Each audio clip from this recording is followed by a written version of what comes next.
தமிழ்நாட்டில் 6 மாநிலங்களவை இடங்களின் தேர்தலுக்கான வேட்புமனு தாக்கல் இன்று தொடங்கியது. தமிழ்நாட்டிலிருந்து திமுக மற்றும் அதன் கூட்டணி கட்சிகள் மாநிலங்களவைக்கு தேர்வான வில்சன், சண்முகம், அப்துல்லா மற்றும் மதிமுக பொதுச் செயலாளர் வைகோ ஆகியோரின் பதவிக்காலம் வரும் ஜூலை 24ஆம் தேதியுடன் நிறைவடைகிறது.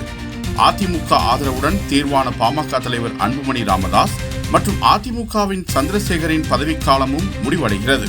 இதற்கான தேர்தல் வரும் 19ஆம் தேதி நடைபெறும் என தேர்தல் ஆணையம் அறிவித்துள்ளது. அதற்கான வேட்புமனு தாக்கல் இன்று தொடங்கி 9ஆம் தேதி வரை செய்யலாம்.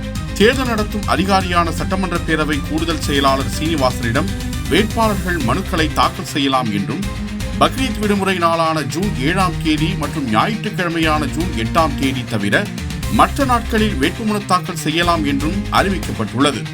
வரும் 10ஆம் தேதி வேட்புமனுக்கள் பரிசீலிக்கப்படும். திமுக மற்றும் அதிமுக சார்பில் வேட்பாளர்கள் அறிவிக்கப்பட்டுள்ள நிலையில் வாக்குப்பதிவு தேவைப்படும் பட்சத்தில் சட்டமன்ற குழுக்கள் அறையில் வரும் 19ஆம் தேதி வாக்குப்பதிவு நடைபெறும். திமுக சார்பில் மாநிலங்களவை உறுப்பினர் பதவிக்கு வழக்கறிஞர் வில்சன், கவிஞர் ராசாத்தி சல்மா, சிவலிங்கம், நடிகர் கமல்ஹாசன் ஆகியோரும், அதிமுக சார்பில் இன்பதுரையும் வழக்கறிஞர் தனபாலும் அறிவிக்கப்பட்டிருக்கிறார்கள்.